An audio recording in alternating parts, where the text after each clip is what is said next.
Hello students, we are going to start with the new chapter called capital budgeting. Okay, अपने लोगों ने guys कितने सारे chapters किए अभी तक में, राइट? और इतनी सारी कैलकुलेशंस भी हमने करी, इतनी सारी चीज़ें हमने नई नई सीखी, राइट? लेकिन ये एक चैप्टर ऐसा है ना जो बाकी के कंपैरिजन में काफ़ी डिफरेंट है. ओके, आप बोलोगे कि मैम ये क्यों डिफरेंट है?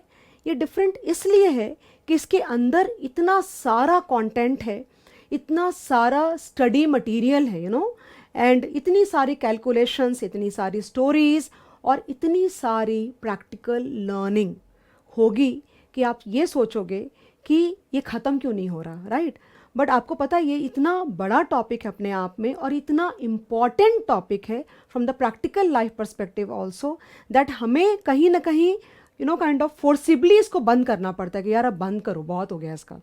ओके, सपोज करो कि आप कोई बिजनेस चालू करते हो, आप कोई स्टार्टअप चालू करते हो या कोई अपने पेरेंट्स के बिजनेस में आप ज्वाइन करते हो, तो ये एक पर्टिकुलर चैप्टर में जो आप सीखोगे गाइस, आप प्रैक्टिकल लाइफ में पूरा का पूरा आप अप्लाई कर सकते हो. इसलिए कहीं भी आप काइंड ऑफ लैक्स मत होना, लेजी मत होना और एक एक चीज़ को आप प्रॉपरली सीखने की ट्राई करना. ये तो एक बात हो गई. दूसरी बात कि चैप्टर बहुत बड़ा है, काइंड ऑफ आपको कई बार लगेगा कि हम ऑफ ट्रैक जा रहे हैं. तो हम ऑफ ट्रैक ना जाएं, इसके लिए मैं क्या करूँगी आपको कि पहले मैं इंट्रोडक्शन दूंगी और उसके बाद हम स्ट्रक्चर फ्लो इसका लिखेंगे कि हमें क्या क्या इस चैप्टर के अंदर में पढ़ना है और अकॉर्डिंगली हम आगे जाने वाले हैं. अगर एक बात शेयर करूँ ना आपको, तो इंट्रो भी इसका इतना बड़ा है कि पॉसिबली आधे घंटे में आप बोर हो जाओगे और बोलोगे मैम अब आप कैलकुलेशंस चालू करो, सम्स चालू करो. तो मैं ट्राई करूँगी कि आपको जो इंट्रो में देने वाली हूँ उसको भी प्रैक्टिकल पर्सपेक्टिव के हिसाब से दूँ, सो दैट कि आपका इंटरेस्ट टॉपिक में बना रहना चाहिए, right? And that is very very important for me at least. Okay, तो काफ़ी इंटरेस्टिंग है, मुश्किल नहीं है. अगर किसी ने आपको बोला कि ये मुश्किल है तो मैं आपको ये प्रॉमिस करती हूँ कि आपको ये चैप्टर मुश्किल बिल्कुल भी नहीं लगेगा. रादर आप बहुत ज़्यादा एंजॉय करोगे. जो कैलकुलेशंस होंगी वो आपको समझेगा कि एग्जैक्टली आप क्या कर रहे हो और उसको आप मतलब I would want you to as a student कि आपको पता है एक बात, बीच में पॉज ले रही हूँ मैं, कि आपको पता है इंस्टीट्यूट जो होता है ना वो बहुत सोच समझ के आपको चैप्टर्स का जो आपका स्टडी मैट होता है उसमें जो चैप्टर्स आते हैं वो रैंडमली डिसाइडेड नहीं होते हैं, वो काफ़ी ब्रेन और इंटेलिजेंस के साथ में डिसाइडेड होते हैं. जो फर्म्स होती हैं, आपको पता है कोई भी जैसे इंडस्ट्रीज़ है, मुझे सपोज़ कोई बिज़नेस चालू करना है और मैं ये जानना चाहती हूँ कि मुझे ये बिज़नेस करना चाहिए कि नहीं करना चाहिए, क्योंकि एक बार अपने पैसा डाल दिए तो वैसा तो वापस आने नहीं वाला वो पैसे, और कोई छोटा मोटा अमाउंट नहीं होगा, वो बहुत बड़ा अमाउंट होगा. इस पर मैं आऊँगी पर थोड़ी देर के बाद. ओके, तो आप ये जानना चाहते हो कि मुझे ये बिज़नेस करना चाहिए कि नहीं करना चाहिए. एक तो ये बात हो गई. दूसरा कि आपको सपोज 500 करोड़ का आपका प्रोजेक्ट है, अज्यूम करो, उसमें से 100 करोड़ आप अज्यूम करो कि आप बैंक से डेट के तौर पे लेना चाहते हो, मतलब बैंक से आप लोन लेना चाहते हो. तो आप बैंक को अगर जाके बोलोगे कि मुझे 100 करोड़ का लोन चाहिए, तो बैंक आपको कभी भी पैसा नहीं देगा. इस तरह से बैंक क्या बोलेगा कि मुझे आप बताओ कि आप जो बिजनेस करने वाले हो इसमें आप over the period of years आप क्या कमाओगे. मतलब बैंक ये जानना चाहती है कि जो प्रोजेक्ट रिपोर्ट, क्या होता है प्रोजेक्ट रिपोर्ट? प्रोजेक्ट रिपोर्ट एक प्रोजेक्शन होती है, मतलब इतना पैसा इस टाइम पे जाएगा और ये साल में मुझे इतने पैसे की कमाई होगी. बट ये सारा प्रेडिक्शन है on the basis of the experience in the markets of various people. वो बनता है प्रोजेक्ट रिपोर्ट, वो इतना टेंशन लेने की बात नहीं है. लेकिन ये एक्सपर्टीज़ जो होती है ये काफ़ी काइंड ऑफ जो सीए फर्म्स होते हैं या सीएमए फर्म्स होते हैं उनमें ये काम एक प्रॉपर आपका डिपार्टमेंट होता है. मतलब corporate finance is a important kind of activity for chartered accountants and CMA students actually. Okay, तो मतलब मुझे सपोज करो कोई बिजनेस चालू करना है तो मैं किसी फर्म में जाऊंगी and they charge good for that. तो मैं आपको ये बताना चाह रही हूँ कि आपके लिए ये एक करियर अपॉर्चुनिटी है, बीइंग अ सीए और a CMA student, whatever you are. Okay, because आपको जितनी समझ बैलेंस शीट की, पी&एल स्टेटमेंट की या कैश फ्लो स्टेटमेंट की होती है वो किसी और स्टूडेंट को नहीं होती है. Believe me, and you should really believe me because I am not a chartered accountant. Okay, तो आप जो प्रोजेक्शन बनाओगे वो काफ़ी ज़्यादा रियलिस्टिक होती है, बिकॉज आपने अपने करियर के अंदर में काफ़ी सारे बैलेंस शीट और P&L स्टेटमेंट और कैश फ्लो स्टेटमेंट के साथ में डील किया है। तो आप वो प्रोजेक्ट रिपोर्ट जब बना के अपने क्लाइंट को देते हो और जब वो रिपोर्ट लेकर के जाता है बैंक के पास में, तब उसका हो सकता है कि लोन सैंक्शन हो जाए। लेकिन if you are getting my point, what I want to share with you is that कि ये कोई लेमैन नहीं कर सकता। जो आपने जो चैप्टर पढ़ा रेशियो एनालिसिस, तो आपने ये पता नहीं गेस किया, आपने ये बात समझी कि नहीं समझी कि हर बिजनेस में वो जो P&L स्टेटमेंट होता है उसके जो आइटम्स होते हैं, वो जो बैलेंस शीट होता है उसके जो आइटम्स होते हैं, उनमें आपस में एक क्वांटिटेटिव रिलेशनशिप होती है, वो रैंडम नहीं हो सकता है। फॉर एग्जाम्पल किसी बिजनेस में ग्रॉस मार्जिन 40% होती है, अगर आपके रिपोर्ट के अंदर में 38% या 42% है तो बराबर है, बैंक को समझता है ये बात, या आपके स्टेक होल्डर्स को जिन्होंने आपको पैसा दिया या देने वाले हैं उनको ये बातें समझती है। तो अगर आपने अपनी रिपोर्ट प्रॉपरली नहीं बनाई है तो वो पकड़ लेंगे कि आप उनको बेवकूफ़ बना रहे हो और आपको पैसा नहीं मिलेगा और आपको प्रॉब्लम हो जाएगी। मतलब बहुत प्रैक्टिकल छोटी सी बात मैं आपको शेयर कर रही हूँ। तो this is a very very big career opportunity for you and you have to learn it very very properly. तो ये तो एक पार्ट हो गया। अब मैं चाहती हूँ कि मैं आपको एक छोटा सा काइंड ऑफ एक स्टोरी बिल्डिंग करते हैं हम लोग, और उसके अंदर से आपको इंट्रोडक्शन देते हुए आगे लेके जाती हूँ। अज्यूम करो आप या मैं कोई भी, ओके, हम एक बिजनेस खोलना चाहते हैं। ओके, मतलब बिजनेस बोले तो कोई फूड में हम बिजनेस करना चाहते हैं, अज्यूम करो। तो अब फूड का बिजनेस मतलब या तो मैं डोमिनोज का आउटलेट खोल लूँ, या मैं मैकडॉनल्ड्स का आउटलेट खोल लूँ, या मैं किसी और चीज़ का बिजनेस कर लूँ, इस तरह का। यानी मेरे पास बहुत सारे ऑप्शंस अवेलेबल हैं। ध्यान देना मेरी एक एक बात के ऊपर में, बहुत सारे ऑप्शंस है मेरे पास में। तुम मतलब मुझे तो नाम भी याद नहीं आ रहा है, तुम लोग बच्चे लोग को ज़्यादा you eat a lot outside, तो तुम्हें ज़्यादा ज़्यादा नाम पता होंगे। ये सारे बिजनेस ऑप्शंस, मतलब मुझे एक डिस्ट्रीब्यूशन काउंटर लगाना है, जैसे एक डोमिनोज पिज़्ज़ा का या पिज़्ज़ा हट का या फिर मैकडॉनल्ड्स का जैसे आउटलेट होता है, वैसा ही मुझे एक आउटलेट खोलना है, because I find it very very lucrative. मतलब क्या, मुझे लगता है ये एक अच्छा बिजनेस है, बिकॉज जिस तरह से लोग फास्ट फूड खा रहे हैं उस हिसाब से मुझे लगता है कि ये बिजनेस चलेगा आगे। इससे ज़्यादा अपन इसके बारे में बात नहीं कर रहे, राइट। तो ऐसे बहुत सारे ऑप्शंस मेरे पास में अवेलेबल होंगे, राइट है। अब उन सारे ऑप्शंस को मैं क्या करूँगी, कॉन्टेम्पलेट करूँगी। मतलब क्या करूँगी कि अगर मैंने पिज़्ज़ा हट खोला तो मेरा कितना पैसा जाएगा। अब वो पैसा कैसे जोड़ोगे तुम कि भाई मेरे को ये इतना लीज़ पे जगह लेनी पड़ेगी, उसका मुझे इतना लीज़ का डिपॉजिट देना पड़ेगा, या मुझे जगह खरीदनी पड़ेगी, वॉट एवर इट इज़, और उसके बाद मुझे उसके अंदर में इंटीरियर कराना पड़ेगा, कंस्ट्रक्शन कराना पड़ेगा बहुत सारा, राइट। उसके बाद there are so many expenditures, मुझे वर्किंग कैपिटल के लिए पैसा लगेगा। तो मैंने एक एक्स अमाउंट डिसाइड किया और कैलकुलेशन से पूरा प्रॉपरली कि भाई इतना पैसा मुझे बिजनेस चालू करने के लिए एक बार तो लगेगा। उसके बाद हो सकता है कि धीरे धीरे और भी पैसे लगे। अभी फ़िलहाल वो जो इंटरिम आउटफ्लोज है, मतलब इंटरिम मतलब क्या, जो बीच में पैसा जाएगा उसको मैं एक पॉज देती हूँ, राइट है। तो इतना पैसा मेरा लगेगा एक बार मैंने शुरू किया। तो ये मैंने सारे जो बिजनेसेस मैं सोच रही हूँ फनल किया मैंने, और मैंने डिसाइड किया भाई मुझे इन 4 बिजनेस में से मुझे चूज़ करना है। सपोज़ एक तुम्हारा मैकडॉनल्ड्स था, एक पिज़्ज़ा हट था, एक डोमिनोज पिज़्ज़ा था, एक और कोई और XYZ तुम ले लो। तो इन चारों का आउटफ्लो कितना होगा, और अगले कुछ भी एक Y number of years, like अगले 10 सालों तक या अगले 5 सालों तक ये सारे पैसे मुझे हर साल कितने आएंगे। अब तुम सोच के देखो ये कितना कॉम्प्लेक्स कैलकुलेशन होगा। तुम हर साल कितना बेच पाओगे, how many items you will be able to sell, मतलब तुम्हारा रेवेन्यू क्या होगा। अब रेवेन्यू कैलकुलेट करने के लिए तुमको ये भी दिमाग लगाना पड़ेगा कि अगले 10 साल तक फॉर एग्जांपल, या अगले 5 साल तक वो एक बर्गर का या एक पिज़्ज़ा का क्या प्राइस होगा। अब वो तुम कैसे करोगे, ऑन द बेसिस ऑफ जो एग्जिस्टिंग तुम्हारे जितने भी आउटलेट्स हैं उससे तुम डेटा उठाओगे, तुम्हारा वेरिएबल कॉस्ट कितना होगा, तुमको और कितना ब्याज देना पड़ेगा, कितना खर्चा करना पड़ेगा, कितना टैक्स पे करना पड़ेगा, ये सारी चीज़ें तुम्हें कैलकुलेट करनी पड़ेगी, और वो भी फ्यूचर के लिए।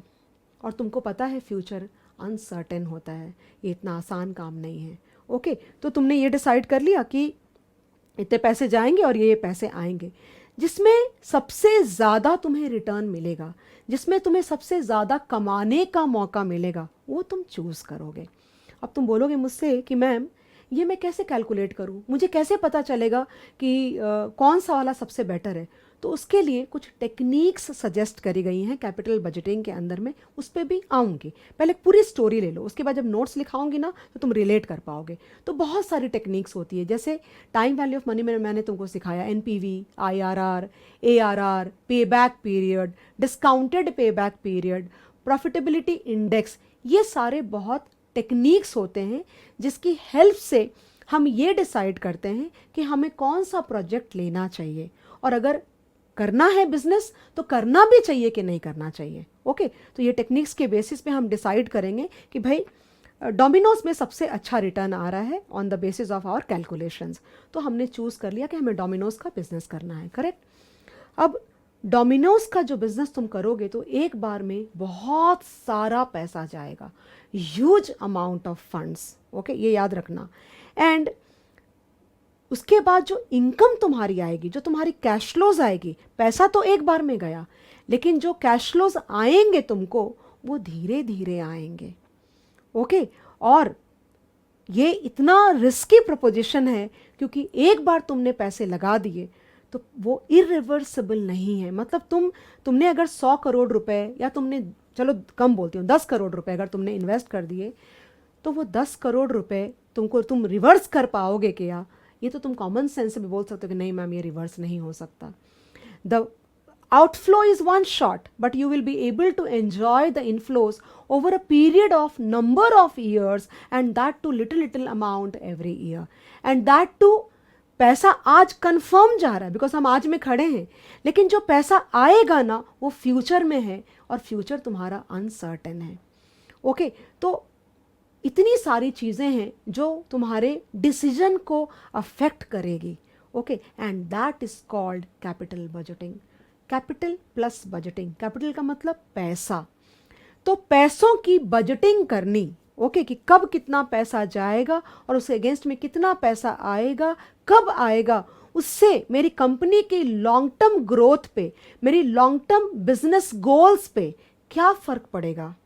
ये सारी चीज़ें डिस्कस करनी बहुत ज़रूरी है, क्योंकि अगर तुमने रैंडमली ऐसा कोई डिसीजन लिया और तुम्हारा बिजनेस नहीं चला, then you will be landing into a big disaster. मैंने अब तक ऐसा कोई लैंग्वेज नहीं यूज़ किया है जो तुम्हें समझ में नहीं आए। तो यू कैन आस्क मी कि ma'am how do you rather define capital budgeting. Capital budgeting is an activity, ये फॉर्मल बोल रही हूँ बिकॉज थियोरी लिखानी भी ज़रूरी है, क्योंकि we believe in writing only, right.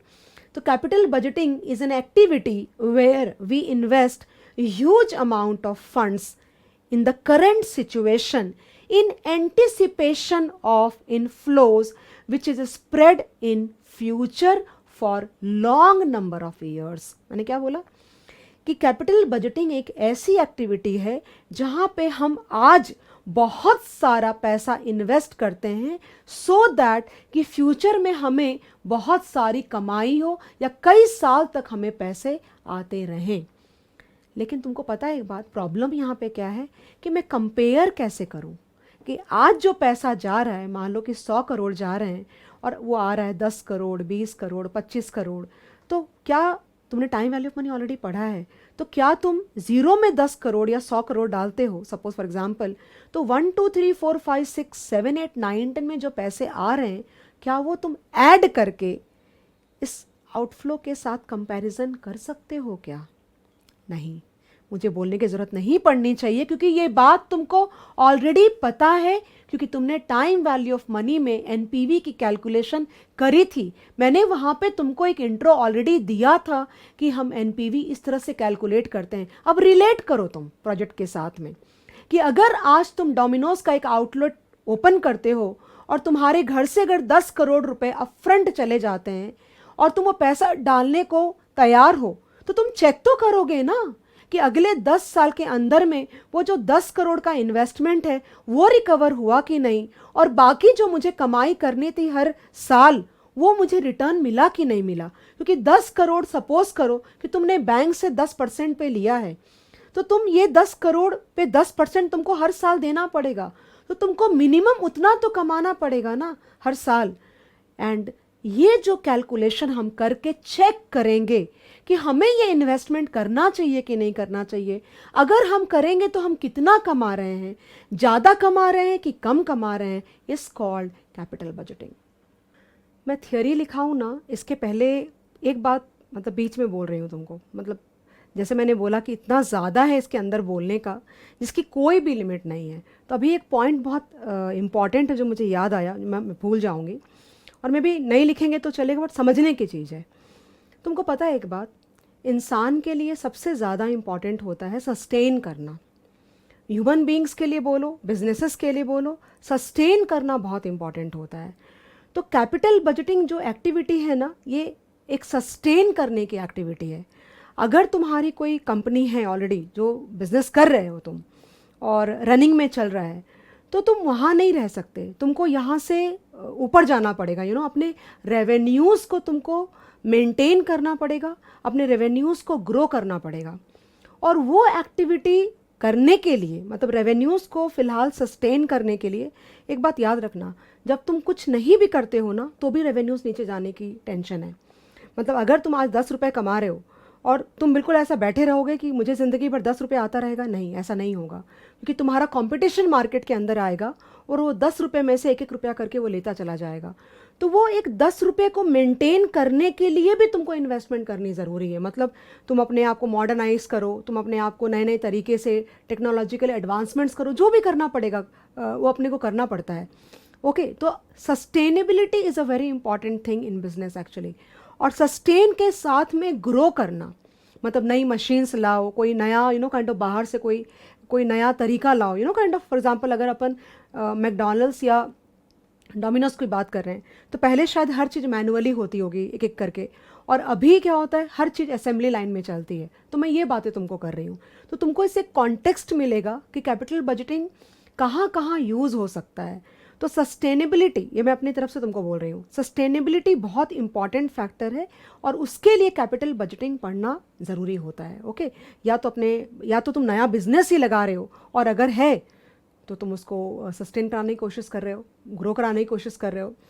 एक और चीज़ बहुत इंपॉर्टेंट है जो कि शायद आगे आएगा तुम्हारे पढ़ने में, बट दिमाग को थोड़ा सा और एक्सपोजर मिलना चाहिए, कि जब तुम बिजनेस में इन्वेस्ट करोगे, फॉर एग्जांपल अगर मैं 10 करोड़ की बात कर रही थी काइंड ऑफ थोड़ी देर पहले, तो वो 10 करोड़ पूरा पैसा इंसान खुद से नहीं लगाएगा, यूजुअली नहीं लगाना भी चाहिए एक्चुअली। कुछ एक पार्ट इक्विटी का होगा, कुछ पार्ट हम डेट से लाएंगे, let's keep it simple. Okay, तो जो तुम बिजनेस लगाओगे ना, उसमें तुमको उतना तो कमाना पड़ेगा ना, कि जितना तुम जो खुद का पैसा है, अगर मान लो 10 करोड़ तुम लगा रहे हो बिजनेस में, 5 करोड़ रुपए तुम्हारे खुद के हैं और 5 करोड़ तुमने सपोज करो कि बोरो किया, अज्यूम करो, तो 5 करोड़ तुम्हारे जो खुद के तुमने इन्वेस्ट किए, अगर तुम इसमें नहीं इन्वेस्ट करते और अगर बैंक में भी तुम पैसा डालते अपना, तो भी तुमको साल का 10% की कमाई होती। That is your opportunity cost, right. अगर तुम बिजनेस में डालोगे तो वो 10% तुम नहीं कमा पाओगे, that is your opportunity loss actually. Similarly 5 crore का जो तुम डेट लोगे, उनको भी तुमको कमा करके देना पड़ेगा, अज्यूम करो 10% ही है, तो 10 करोड़ पे 10% ऑन एन एवरेज तुमको कमाना पड़ेगा। तो वो कमा पा रहे हैं कि नहीं कमा पा रहे हैं, ये चीज़ चेक करने के लिए भी कैपिटल बजटिंग का अप्रेजल करना ज़रूरी है, कि हम ये पैसे इस बिज़नेस में डालें क्या नहीं डालें, मुझे 10% की भी कमाई होगी कि नहीं होगी। तो दिस इज़ ऑल लाइक, दिमाग में मेरे अलग अलग बातें आती जाएंगी and I will just keep on telling you everything, but आप इसको सीरियसली लो, बिकॉज आगे बहुत आपको हेल्प मिलेगी प्रैक्टिकल लाइफ में या पढ़ाई में भी आगे। ओके, तो फिलहाल मैं थ्योरी लिख रही हूँ और मैं लिखने वाली word is the definition of capital budgeting. Start.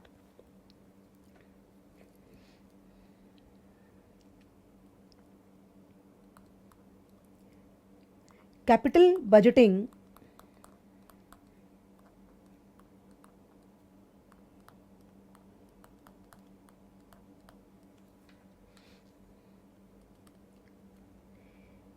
is an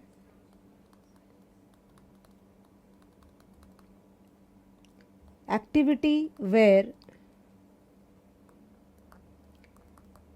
we invest funds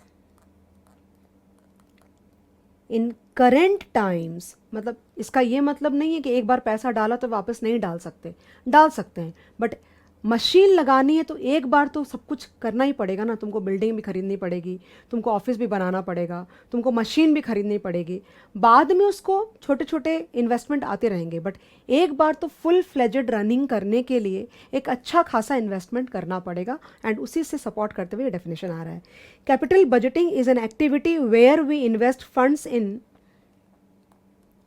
current time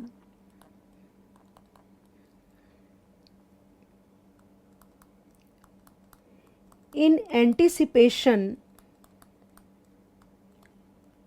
of future benefits. Guys, I know this is not an exhaustive, but it's most of the most simple definition actually. So in anticipation of future benefits, this is the definition of capital budgeting. अब इसके बाद जो B मैं लेने वाली हूँ वो ये है कि कैपिटल बजटिंग मतलब फॉर्मली जो तो आपके स्टडी मैट में है उसके हिसाब से मैं फॉलो करूँगी, बिकॉज आपको फिर थियोरी भी याद हो जाएगी। अब पर्पस ऑफ कैपिटल बजटिंग मतलब हम क्यों कैपिटल बजटिंग करेंगे, ओके तो इसके ब्रॉडली कोई भी आप बुक पढ़ोगे या कहीं भी पढ़ोगे या प्रैक्टिकली भी सोचोगे तो चार ही होते हैं। नंबर वन कि we invest huge amount of funds actually, तो ह्यूज इन्वेस्टमेंट है, बहुत बड़ा अमाउंट का इन्वेस्टमेंट है, बिकॉज ये लॉन्ग टर्म इन्वेस्टमेंट है। लॉन्ग टर्म का मतलब क्या, ये इन्वेस्टमेंट एक साल से ज़्यादा के लिए है, तो because the investment is very huge, point number one. Point number to, long term है, मतलब लॉन्ग टर्म मतलब बहुत सालों तक ये आपका पैसा लगा रहेगा और छोटे छोटे अमाउंट में आपकी कमाई होगी। पैसा एक साथ बहुत बढ़ा जाएगा लेकिन वो पैसे आएंगे धीरे धीरे और वो भी लॉन्ग टर्म में, may be more than 1 year, like 5 year और 10 ईयर्स। उससे भी ज़्यादा इंपॉर्टेंट बात, जो आज आप डिसीजन लेते हो ना जो कि लॉन्ग टर्म से रिलेटेड है, वो आपके कंपनी के गोल्स और डायरेक्शन को डिसाइड करेगा। अगर आप बिना सोचे समझे बगैर अगर आप इन्वेस्टमेंट करोगे तो आपका जो पर्पस है बिजनेस का, आपने जो अपने गोल्स बना रखे हैं लॉन्ग टर्म के, वो फुलफिल नहीं होंगे। Number three, it is irreversible in nature, okay इसको आप रिवर्स नहीं कर सकते कि अरे कोई बात नहीं है गलती हो गई, ऐसा आप नहीं कर सकते, because would turn out to be disaster actually. And point number 4, they are complex in nature. Why complex in nature? Because guys, आप फ्यूचर की प्रिडिक्शन कर रहे हो, ओके मतलब फ्यूचर में हम इतने इतने अमाउंट में इतने इतने क्वांटिटी सेल कर पाएंगे, इतना इतना इतना इतना खर्चा लगेगा, तो ये आपको क्या लगता है इतना आसान है? ये इतना आसान तो नहीं होगा ना कि अगले 5 साल में, अगले 10 साल में हम क्या कितने में सेल कर पाएंगे और कितना हमारा खर्चा लगेगा, ये डिसाइड कर सकते हैं या हम कर भी पाएंगे कि नहीं कर पाएंगे? जो कोविड हमें टीच करके गया है, जो हमें पढ़ा के गया है, आपको लगता है उसके बाद हम फ्यूचर प्रिडिक्ट इतनी सही तरीके से कर पाएंगे? तो it is not very easy, it is quite a risky preposition. तो ये प्रॉपरली और समझाने वाली हूँ मैं, थोड़ा और प्रॉपरली समझाएंगे। तो यहाँ पे मैं लिखने वाली हूँ पर्पस ऑफ कैपिटल बजटिंग, ये थियोरी में आ सकता है, okay purpose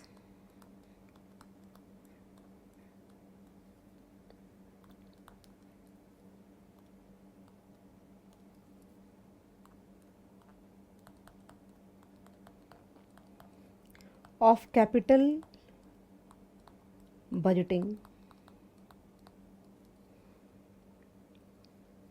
so point number 1, आप ह्यूज आउटले भी बोल सकते हो, ह्यूज एक्सपेंडिचर बोल सकते हो, सब्सटैंशियल लिख रही हूँ मैं, सब्सटैंशियल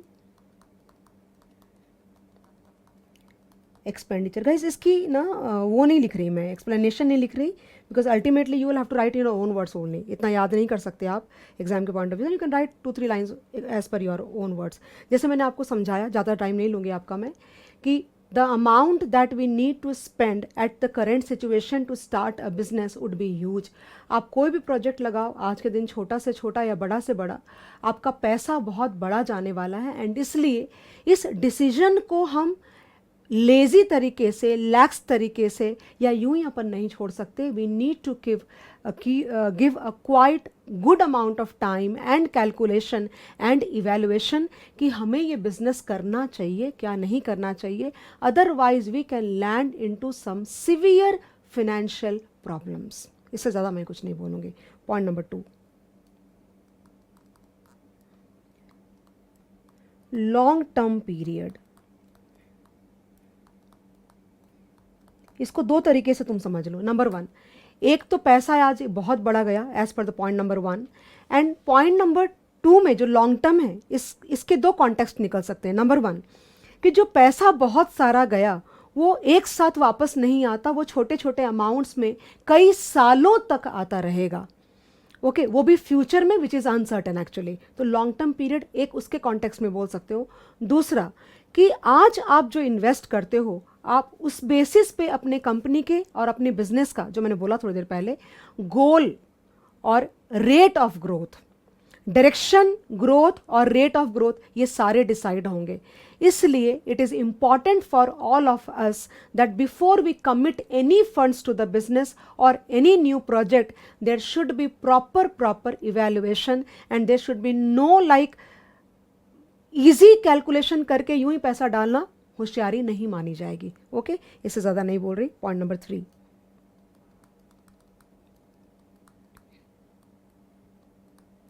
irreversible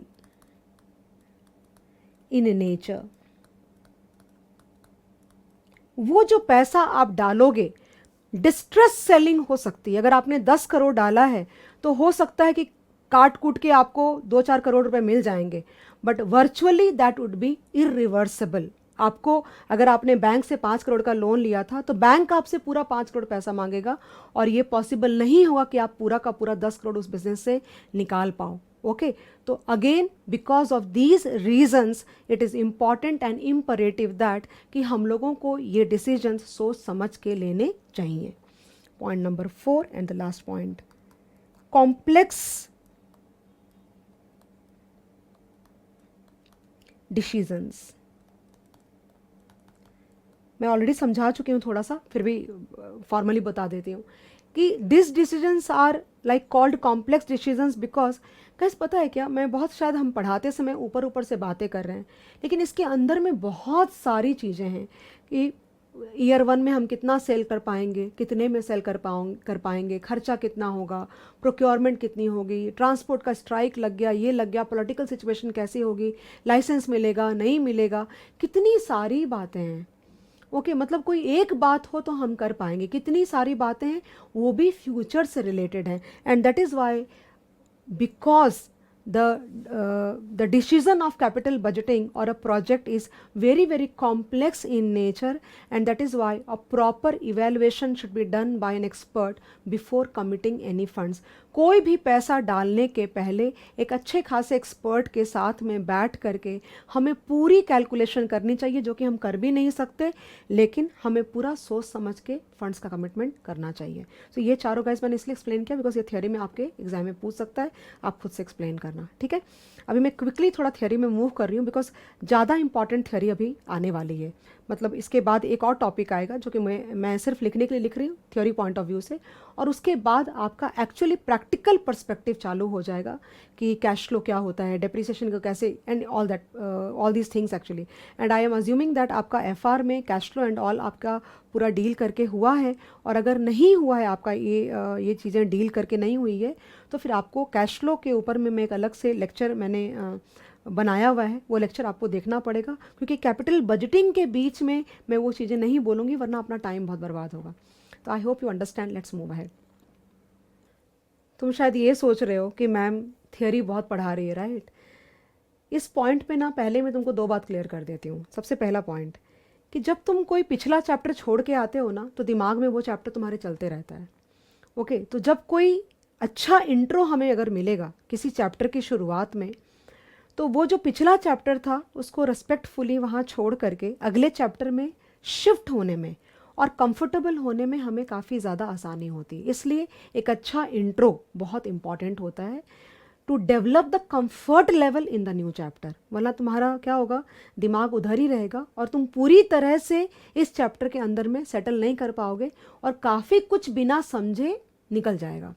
तो एक तो वो नहीं होना चाहिए। दूसरा, एग्जाम में अल्टीमेटली तुम्हारे थ्योरी आने वाली है, राइट? तुम उसको अवॉइड नहीं कर सकते। तो एक तरीका मेरे पास में क्या है कि मैं तुमको 15 मिनट में सारा ये जितना थ्योरी दे रखा है इन्होंने मॉड्यूल के अंदर में, वो तुमको पढ़ा के मैं ख़त्म कर दूँ, और जब एग्ज़ाम आएगा तो वो थ्योरी तुम खुद से अपने आप से पढ़ो और तुम्हारा उस समय जाएगा बिकॉज तुमको काफ़ी R&D करनी पड़ेगी। दूसरा तरीका ये है कि चैप्टर पढ़ते समय 1 घंटा मैं एक्स्ट्रा स्पेंड करूँ चैप्टर के ऊपर में, और ये जो पूरी थ्योरी स्टडी मैट में दे रखी है तो इसको इस तरह से मैं तुमको पढ़ा दूं कि तुम्हारा एक तो समझने वाला पार्ट भी इजी हो जाए और दूसरा थ्योरी भी तुम्हारा रेडी हो जाए फ्रॉम द एग्जाम पर्सपेक्टिव। तो मुझे लगता है कि सेकंड वाला तरीका ज़्यादा बेटर है, और इसलिए I will follow the second method only because I would not compromise on the quality at all. थोड़ा पॉसिबली बोरिंग लगेगा, पढ़ने की चीज़ है, इसमें जजमेंट नहीं करते बोरिंग है कि नहीं है, ये जजमेंट हम नहीं लाते, राइट। एक पढ़ाई है, पढ़ना है, एग्ज़ाम देना है, बस इतनी ही बातें इंपॉर्टेंट होती हैं, राइट। तो सबसे पहला पॉइंट हमने लिया, क्या लिया हमने कैपिटल बजटिंग का डेफिनेशन लिया, तुमको समझाया भी मैंने। हमने जो दूसरा पॉइंट लिया वो लिया process of capital budgeting, purpose of capital budgeting sorry, कि अल्टीमेटली हमें कैपिटल बजटिंग क्यों पढ़ने की ज़रूरत है, तो वो भी हमने नोट्स लिख लिए और हमने समझ भी लिया। सी जो तुम्हारे पास में आ रहा है वो है प्रोसेस ऑफ कैपिटल बजटिंग, लिखना है। मैं ऊपर ऊपर से लिखूंगी, सारा नहीं लिखूंगी, समझाऊंगी सिर्फ। प्रोसेस ऑफ कैपिटल बजटिंग,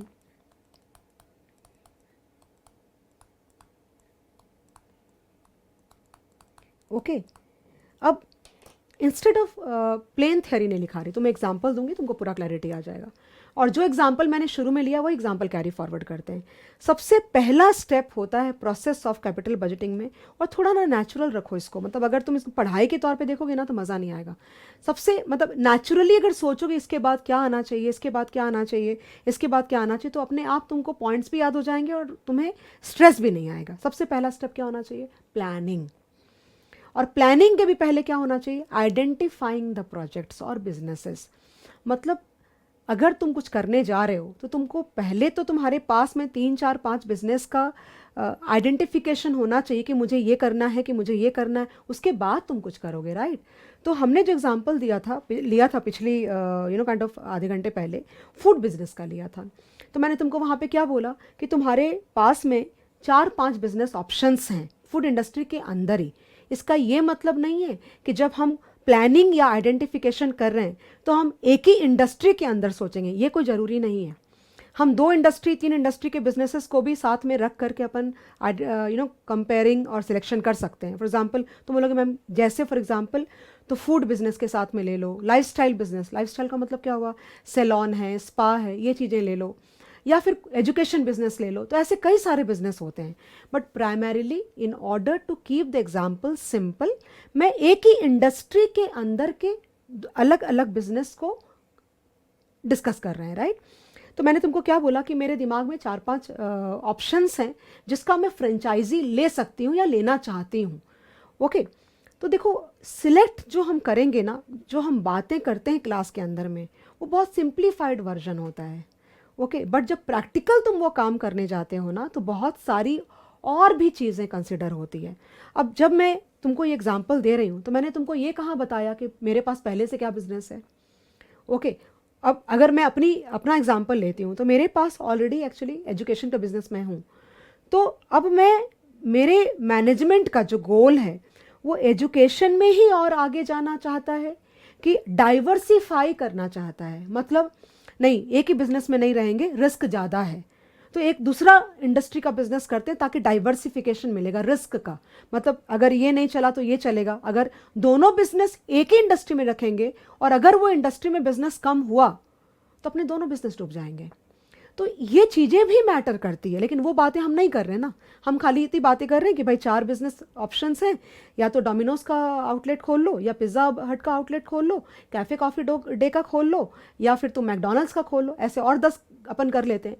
तो ये हो गया प्लानिंग स्टेज में। तो मैंने तुमको जो ये बोला उसके ये बोलना चाह रही थी कि दिमाग back of the mind there are many more things which we are not discussing actually at your level.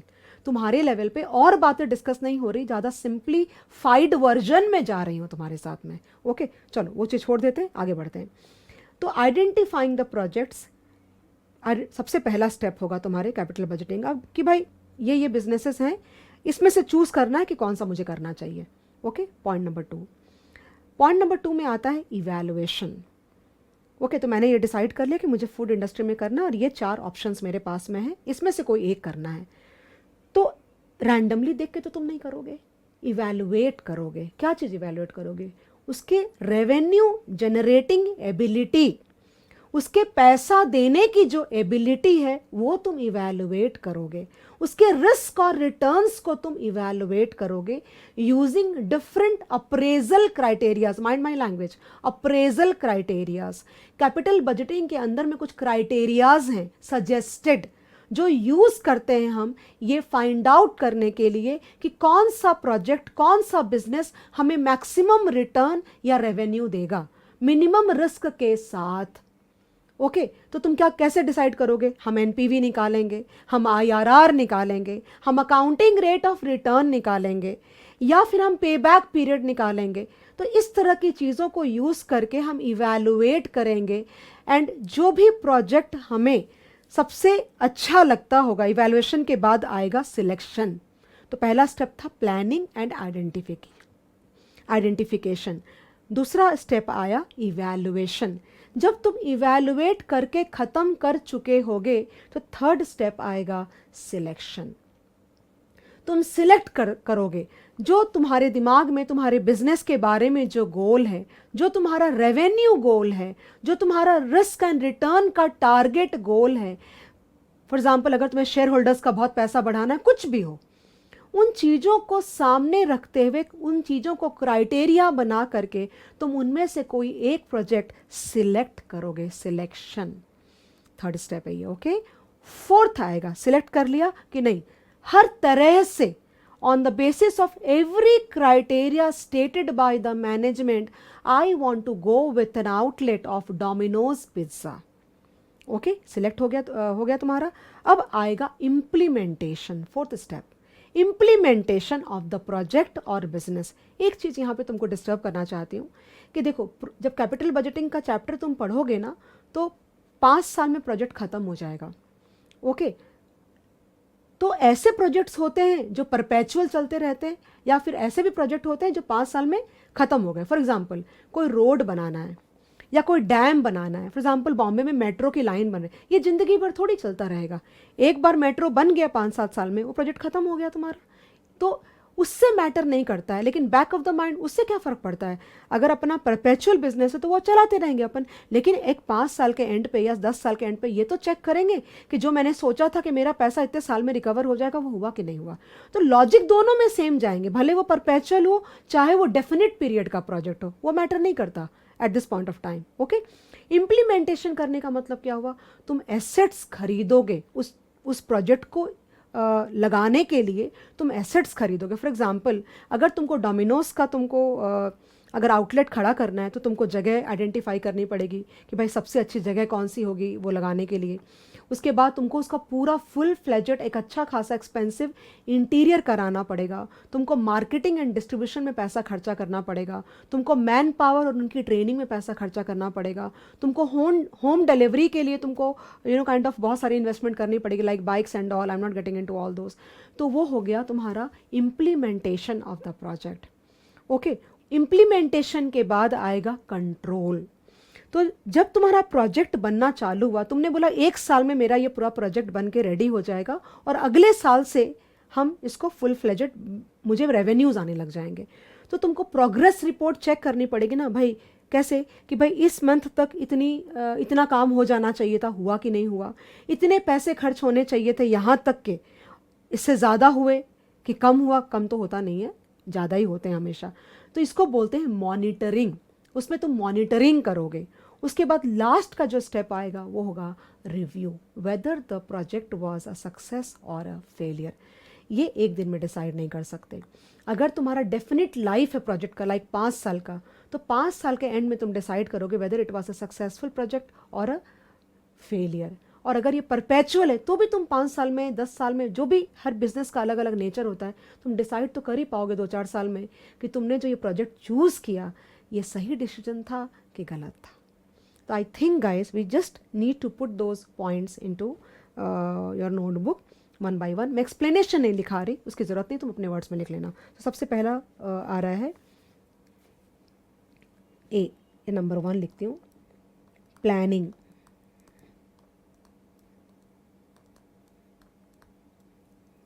Number 2 evaluation, ये याद करोगे तो ज़्यादा अच्छा होगा। प्लानिंग करके आइडेंटिफाई करोगे, आइडेंटिफाई करके उन सबको इवैल्यूएट करोगे, इवैल्यूएट करने के बाद सिलेक्शन, तुम सिलेक्ट करोगे तुम किसके साथ जाना चाहते हो, सिलेक्शन। फोर्थ आएगा इम्प्लीमेंटेशन, फिर तुम इम्प्लीमेंट करोगे उसको, इम्प्लीमेंटेशन। 5 आएगा मॉनिटरिंग,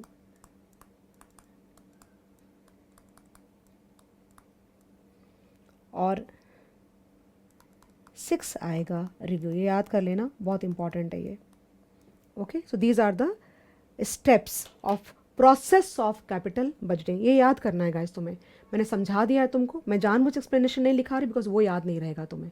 ओके, तो ये ख़त्म होता है, उसके बाद अभी भी है बहुत सारा, but I think now we will turn towards more interesting stuff. Okay, ये लिख के फट से ख़त्म करो, फिर आगे बढ़ते हैं। आगे बढ़ने के पहले ना तुमको एक बात बताती हूँ मैं, कि जब मैं पढ़ रही थी ना, तो जैसे हम लोगों का मास्टर्स था ना मेरा, जैसे masters in the science of finance, तो जैसे मैंने कई बारी मेंशन किया कि we had to write 36 papers all in all, you know, सिर्फ फाइनेंस के अंदर में। तो एक हमारा पेपर था प्रोजेक्ट मैनेजमेंट, जिसको तुम कैपिटल बजटिंग बोलते हो ना, तो ये हमारा 200 मार्क्स का एक पूरा पेपर हुआ करता था। तो इट बिकम्स वेरी डिफ़िकल्ट ना, कि अगर अब एक पूरा 200 नंबर का तुम पेपर पढ़ रहे हो अगर इसके अंदर में, तो क्या होगा, कितनी सारी चीज़ें होंगी, तुम ये सोच के देखो। तो तुमको मैं बताना क्या चाह रही थी, अचानक से मेरे दिमाग में आया, तो मैं सोची चलो आधे घंटे से थियरी चल रही है तो कुछ और बात करते बच्चों से, कि जहाँ से तुमने शुरू किया है ना पढ़ना, जैसे जहाँ से मैंने पढ़ाना तुमको शुरू किया है, इट इज़ ऑलमोस्ट लाइक 25% जो मैंने पढ़ा, यू नो काइंड, उसके वहाँ से उसके आगे से पढ़ा रही हूँ। जो हमारा कैपिटल बजटिंग या प्रोजेक्ट मैनेजमेंट के जो डिस्कशन चालू होती थी, वो कैसे चालू होती थी पता है, कि बिल्कुल जैसे तुमने ये जो पढ़ा ना प्रोसेस, तुम्हारा प्लानिंग, तो कोई प्रोजेक्ट है जिसकी प्लानिंग चल रही, तो पूरा एक केस स्टडी होता था प्रॉपर वाला, कई पेजेस का, like a real life example. Okay, तो प्रोजेक्ट का जो कॉस्ट निकालते हैं, तो तुम्हारे तो जो अभी सम्स आने वाले 15-20 मिनट के अंदर में, मैं थ्योरी या आधे घंटे में ख़त्म कर दूंगी जब, तो तुम्हारे प्रॉपर सम्स आने लग जाएंगे। तो तुम देखना सब में दिया हुआ होगा project cost equal to 10 crore, जैसा मैंने बोला तुमको। तो ये 10 करोड़ कैसे अराइव हुआ, ये भी तुमको कैलकुलेट करना होता है। मतलब कैसे, कि भाई लीज का इतना लगेगा, यू नो, पैसा इतना लगेगा। तो पहले सोर्स ऑफ फंडिंग नहीं डिसाइड होता, पहले प्रोजेक्ट का कितना कॉस्ट लगेगा वो जोड़ोगे ना तुम, हर चीज़ अलग अलग करके, कि भाई लीज का इतना पैसा लगेगा, इंटीरियर डिज़ाइनर को इतना पैसा देना पड़ेगा, और इंटीरियर का सामान इतने रुपए का आएगा, किचन का सामान, जो कि अगर फूड बिजनेस में अगर तुम हो तो किचन के जो सामान है, जो इक्विपमेंट्स, वो काफ़ी एक्सपेंसिव आते हैं, बिकॉज अपने एडवांस लेवल का सामान लेना चाहेंगे, राइट, वो कितने में आएगा। ओके, और मतलब हर चीज़, मतलब अगर तुम्हारी शॉप ग्राउंड फ्लोर पे है, तो वहाँ पे जो सीढ़ियाँ बनेंगी, जो तुम्हारा चारों तरफ बाउंड्री बनेगी, जो बाइक्स आएंगी, जो यूनिफॉर्म आएंगे, हर चीज़ माइन्यूटली, जैसे रियल लाइफ एग्जांपल में करते हैं ना, वैसे हर चीज़ को ऐड करके फिर टोटल करेंगे, प्लस कंटिजेंसी, फिर टोटल करेंगे, तो मालूम पड़ा कि 10 करोड़ रुपए। तो 10 करोड़ रुपए ऐसे अराइव होता है। तो पूरा एक चैप्टर पहले उसको डेडिकेटेड होता है, कि पहले तुम पहले कंप्यूट करो कि क्या क्या चीज़ का खर्चा आएगा। फॉर एग्जांपल, और एक एग्जांपल दूँ तुमको, कि एक बिल्डिंग बनेगी तो बिल्डिंग बनाने का कितना खर्चा आएगा, लैंड को एक्वायर करने का कितना खर्चा आएगा, और बाउंड्री वॉल बनाने का कितना खर्चा आएगा, फिर जो एंट्री वाला गेट है वहाँ से लेके बिल्डिंग तक जाने पे एक फुटपाथ बनेगा, उसको बनाने का कितना खर्चा आएगा, यू नो। इतनी छोटी छोटी बातों को पहले तुम कैलकुलेट करते हो, फिर तुम डिसाइड करते हो अपनी कंपनी की पॉलिसी के हिसाब से कि क्या कंपनी डेट इक्विटी रेशियो रखना चाहती है, मतलब कितना पैसा डेट से लाएंगे, कितना पैसा इक्विटी से लाएंगे, और उसके बेसिस पे फिर डिसाइड होगा कि ये 10 करोड़ की फंडिंग कैसे होगी। ओके, तो इस तरह से चैप्टर्स पूरे चालू होते हैं।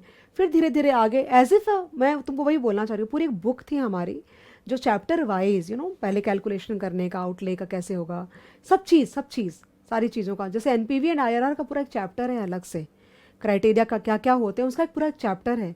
तो तुम जो पढ़ रहे हो, तुम एक ही चैप्टर में, जैसे मेरा एक पूरा सब्जेक्ट तुम एक चैप्टर के अंदर पढ़ रहे हो, तो जब मैं डिस्कस करने जाती हूँ ना कोई भी चैप्टर, तो मुझे ये सोचना पड़ता है कि मैं इनको पढ़ा भी दूँ और मैं सारी बातें भी बता दूँ इनको, और वो जो इतना बड़ा समय जो मैंने स्पेंड किया उस टॉपिक के साथ में, वो तुमको एकदम श्रिंक करके मुझे बताना है, और इस लेवल पे जाके बताना है कि तुम्हें समझ में भी आना चाहिए। तो वो एक बहुत बड़ा चैलेंज होता है। इसलिए शायद मैं कई बार ज़्यादा बोलूँगी, बिकॉज मेरे पास बोलने को इतना सारा है कि मुझे लगता है मैं इसमें से क्या छोड़ूं और क्या नहीं छोड़ूं, कितना बोलूं कितना नहीं बोलूं, ऐसी बातें हो जाती है। बट मैं फिर भी तुमको बार बार एम्फोसाइज करती रहती हूँ कि नहीं सुनो।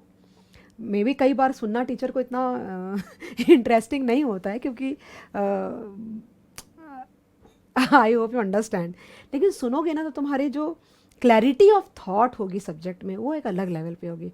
और जब भी ज़िंदगी में पढ़ाई करो, लोड लेके पढ़ाई मत करना। मैं हर बार फाइनल में, मैं 15 साल से पढ़ा रही हूँ, मैंने बच्चों को यही बात बोला है, लोड लेके मत पढ़ो कि मतलब मजबूरी है करनी पड़ेगी, ऐसा करके मत पढ़ो। उससे तुम्हारी लर्निंग कहीं ना कहीं रुक जाती है।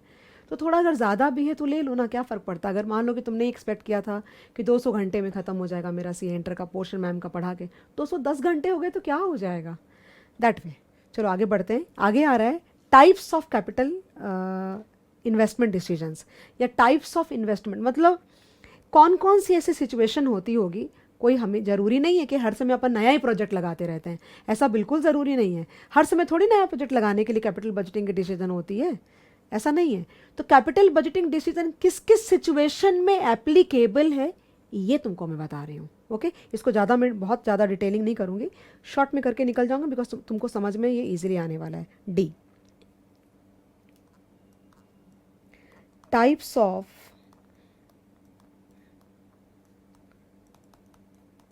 लिख लो फटाफट।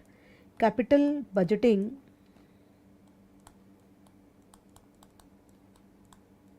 डिसीजन। ओके, तो अपने इसको ना दो पार्ट में बाइफर्केट कर देते हैं।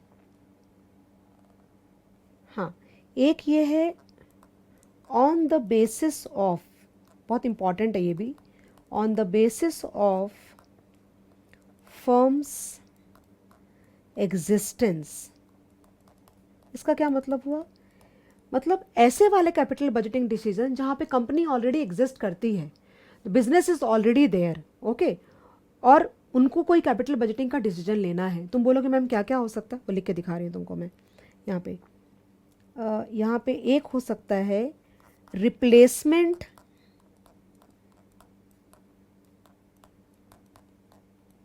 And modernisation.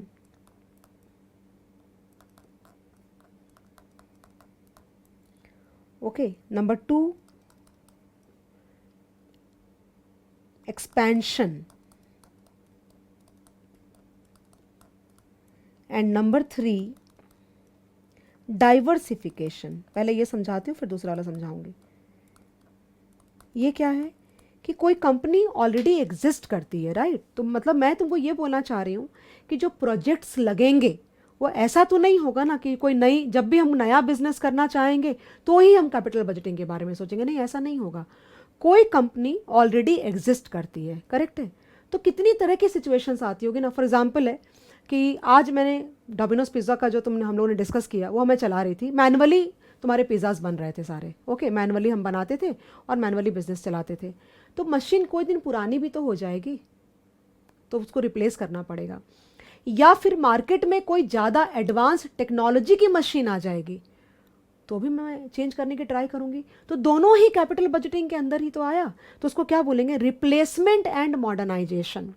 ओके, तो अपन जब भी रिप्लेसमेंट और मॉडर्नाइजेशन करने का ट्राई कब करते हैं कि मशीन तुम्हारी पुरानी हो गई, तो in order to improve the operating efficiency. Okay, मतलब या तो तुम्हारी जो मशीन है उसकी इकोनॉमिक लाइफ खत्म हो गई, मतलब वो मशीन हमें हटा देना चाहिए और हमें नई मशीन लानी चाहिए, तो भी हम ये वाली रिप्लेस करेंगे। या फिर मार्केट में कोई टेक्नोलॉजी वाइज बहुत एडवांस मशीन आ गई जिससे हमारी एफिशिएंसी बहुत बढ़ जाएगी, मतलब अगर हम आधे घंटे में एक पिज़्ज़ा बनाते हैं तो हम 10 मिनट में बना सकते हैं, तो भी हम रिप्लेस करेंगे। तो क्या लिखा है, रिप्लेसमेंट एंड मॉडर्नाइजेशन। जब भी ऐसी कोई सिचुएशन क्रिएट होगी और हम कोई न्यू मशीन को लाने की कोशिश करेंगे where some machine is already there, it will be always for the purpose of cost reduction, better efficiency, वो भी कैपिटल बजटिंग के अंदर ही आएगा। दूसरा, तुम्हारी कंपनी ग्रो कर रही है और तुम कैपेसिटी को नहीं बढ़ा रहे हो, तो क्या होगा, अल्टीमेटली तुम्हारी कंपनी खत्म हो जाएगी। तो अगर तुम अपने कैपेसिटी को बढ़ाना चाहते हो तो जो बिजनेस तुम ऑलरेडी कर रहे हो उसमें ही कोई और ज़्यादा मशीन्स लगाओगे, पहले एक थी फिर 2 लगाओगे फिर 4 लगाओगे। तो basically this one expansion is more from the perspective of revenue improvement, increase in the revenue. तो पहले वाला किस केस के लिए था? Cost efficiency, cost reduction, operating efficiency के लिए। सेकंड वाला उसके लिए नहीं है, सेकंड वाला है रेवेन्यू एक्सपेंशन के लिए। और थर्ड वाला क्या है? डाइवर्सिफिकेशन। मतलब ऑलरेडी हम एक बिजनेस कर रहे हैं, हमें लगता है कि हमें एक बिजनेस पे खाली फोकस नहीं करना चाहिए, अगर मार्केट खराब हुआ तो हमारा ये बिजनेस बर्बाद हो जाएगा। तो हमें अगर नया प्रोजेक्ट लगाना है तो हम एग्जिस्टिंग वाले में ही नहीं लगाएंगे, हम कोई दूसरा बिजनेस करेंगे। मतलब ऑलरेडी मैं फूड बिजनेस में हूँ, अब मैं सैलून खोलना चाहती हूँ, to reduce the risk of my portfolio. मतलब अगर ये नहीं चला तो ये चलेगा, ये नहीं चला तो ये चलेगा, ऐसा। तो these are on the basis of firm's existence. मतलब कोई फर्म ऑलरेडी एग्जिस्ट करती है, लेकिन फिर भी हम कैपिटल बजटिंग डिसीजन ले रहे हैं, या तो रिप्लेसमेंट के लिए एंड मॉडर्नाइजेशन के लिए, एक्सपेंशन के लिए, डाइवर्सिफिकेशन के लिए। मैं रिपीट कर रही हूँ ताकि तुमको याद हो जाए। ओके, दूसरा, ऑन द बेसिस ऑफ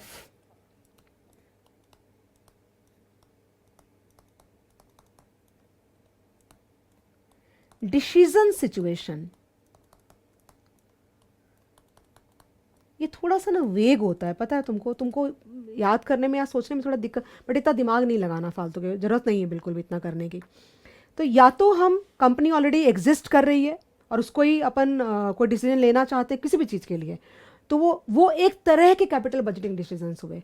दूसरे हैं on the basis of decision situation. मतलब कंपनी के पास में कोई डिसीजन है जिसको हमें सॉल्व करना है। ओके, तो किस चीज़ का डिसीजन होगा? A, mutually exclusive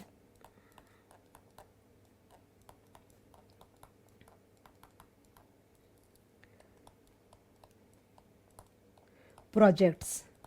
okay, number 2, accept और रिजेक्ट सिचुएशन है बेसिकली। सिचुएशन, एक और थर्ड इसमें भी आ रहा है, कंटिंजेंट सिचुएशन।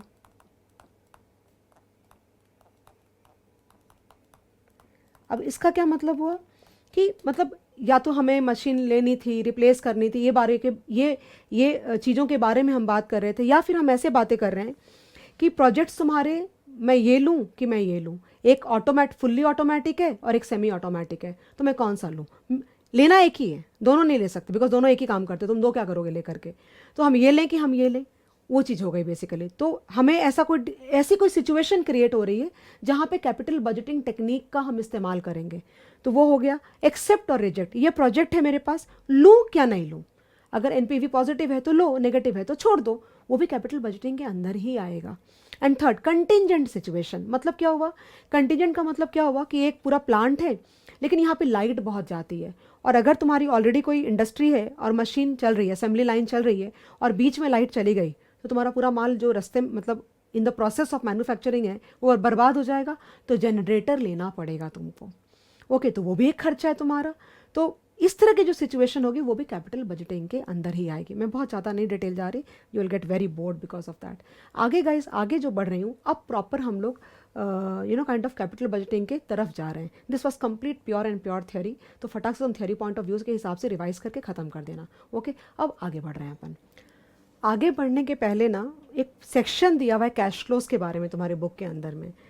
तो मैंने जो पढ़ा है काइंड ऑफ, जब मैं खुद पढ़ाई कर रही थी, जो मैंने जो पढ़ा है, मैं सोच रही थी कि उस हिसाब से मैं तुमको करती, बिकॉज ये मुझे जो तुम्हारे स्टडी मैट में दिया हुआ है ना, वो थोड़ा सा मुझे लेस अरेंज्ड लगा, या फिर मैं आई थॉट कि I can put it in a more better way actually.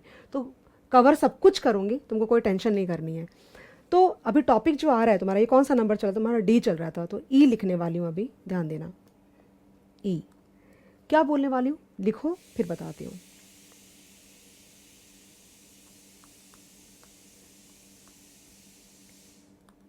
There are a few principles of capital budgeting.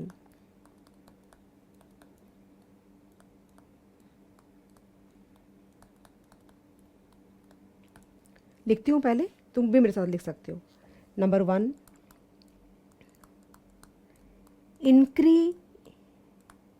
Mental cash flow principle बहुत इंपॉर्टेंट है। ये अगर समझ गया ना तो काफ़ी सारे सम्स में इजी रहेगा तुम्हारे लिए। Number 2, post tax principle.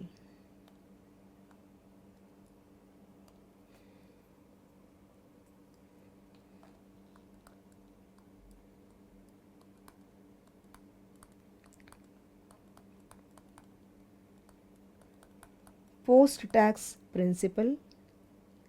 Then third, cost of capital principal.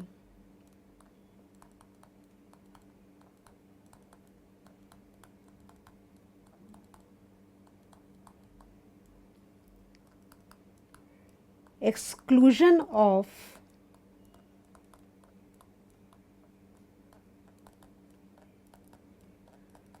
Financing cost principal.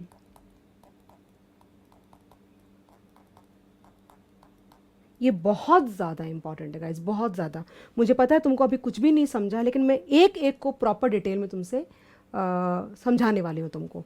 तो मुझे नहीं लगता उसके बाद डाउट तुमको आएगा। जो बुक में तुम्हारे लिखा हुआ है वो भी कवर करूँगी, और मैं अपने तरफ से भी बहुत कुछ कवर करूँगी। तो ये लिख के ख़त्म करो और फिर हेडिंग दे दो इंक्रीमेंटल कैश फ्लो प्रिंसिपल। यही सबसे बड़ा आएगा एक्चुअली।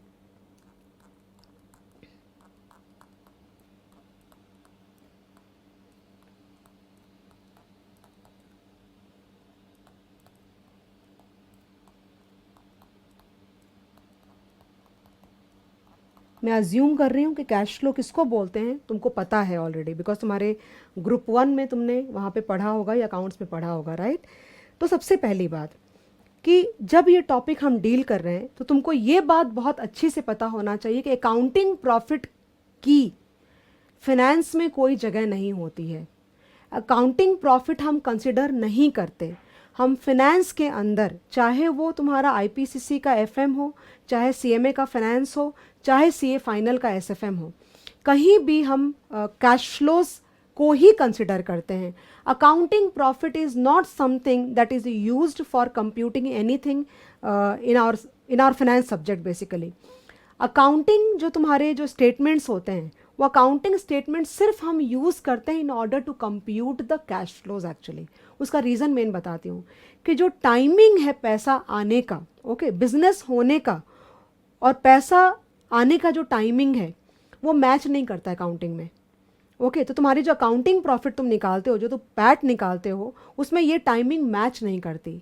हम जो फिनेंस में जो हम पढ़ते हैं, हम टाइम वैल्यू ऑफ मनी को कंसिडर करते हैं।